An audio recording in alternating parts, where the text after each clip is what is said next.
to the Legendary Brown Note. Today we're looking at 2016's Blair Witch, and this comes from the recommendation of fellow YouTuber Budget Audiophile.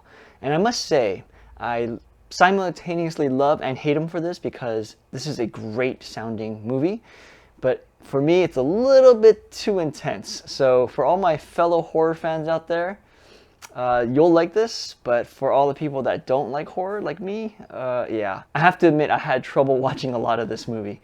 But for you guys, for the sake of Halloween, I put myself through it. The movie is presented in Dolby Atmos, and as always, spoilers ahead. Scene 1 is not really a scene at all, but it's several moments of the film where there's heavy surrounds and heavy Atmos. It kind of really brings you into the movie. So there's two scenes where the drone kind of flies up into the air, and whenever it's kind of high up in the air and flying and you are back down at the characters, you can definitely hear it flying above you, which is pretty cool. And then the other moments, I'll put some timestamps up here right now, are when they're walking through the forest and you just hear lots of like just ambiance, and it's very, very wide soundstage, and it just kind of feels like you're walking in the middle of the forest.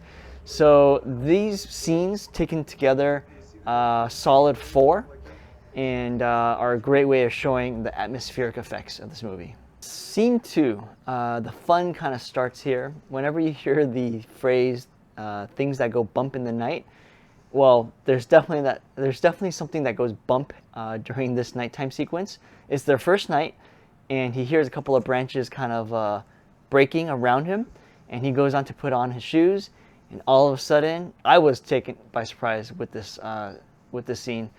There's a loud crash, and it hits really hard, and it's very jolting because it's the first time any kind of bass really is present in this movie, and it's a very, very satisfying thump. Too bad it's over really quickly, and but this scene gets a 4.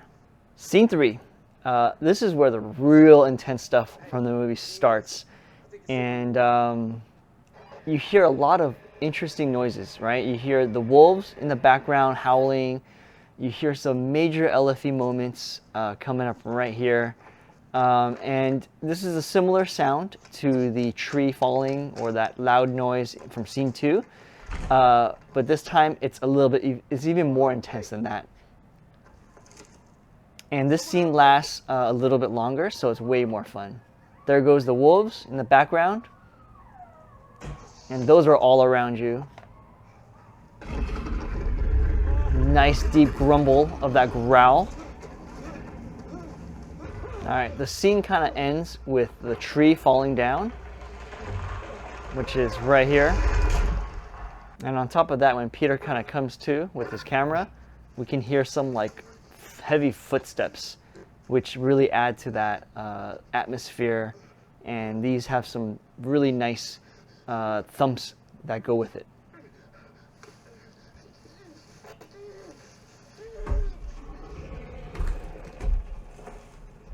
Kind of coming from like left and right.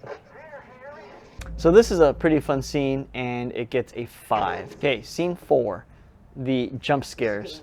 They happen quite often in this particular section of the movie, but they do have some nice accompanying sound effects that go with it. As they're looking around, we hear a lot of like the branches creaking above them, which adds to that layer of tension.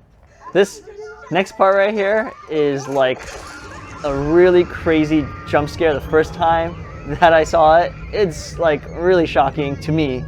And the sound that comes with it is super eerie, super terrifying. And this whole next sequence is kind of fun, where very unexpectedly, the tent just goes flying away. And with that comes a really cool noise. It's really decent levels of SPL right there. Then they go scatter to the wind, they go running.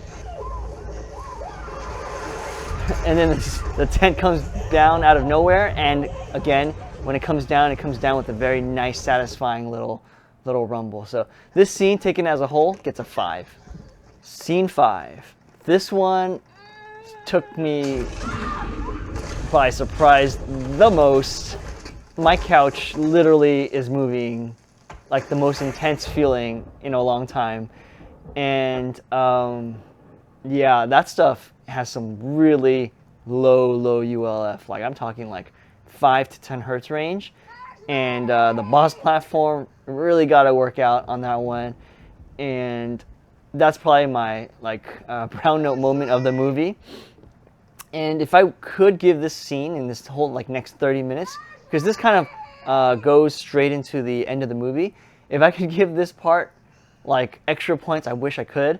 But man, this from that point on, the tree, right, from her falling down the tree to the end of the movie, it's just super intense with rain effects, with thunder effects, and wood creaking, and just surround and overhead. It has it all. So if you're gonna go to any one place in the movie, start at the tree, right, where she falls out the tree, and watch till the end, because this is where some of the most intense stuff happens.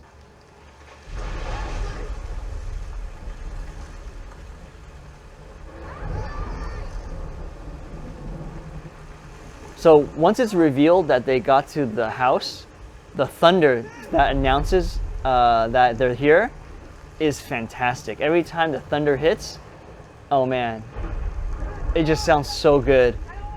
And the rain falling all around you, it just sets the mood up very well. So from here on out, it's a wild ride in terms of audio. The movie is fantastic as well right here, setting up all the scares. And this scene gets a 5. After averaging out all the scores, we get 4.4 legendary brown notes out of 5. This movie lights up your surrounds and your overheads and definitely engages your subwoofers. The big brown note moment has to be when she falls out of that tree. My couch literally moved, like it literally walked across my boss platform, which reminds me, I think I need to like secure that thing down, because that was super intense. If there's one moment you're gonna play, it's that moment, and then what follows is the ending. And so for the next like 20-30 minutes, it's just intense bass, surround, overheads, rain, thunder, creaking, all good stuff. This is a definite must-watch for any audio lovers out there. So what did you think of the Blair Witch? Do you agree with my 5 scenes? Let me know down in the comments below. Thanks for watching, and I'll see you next time.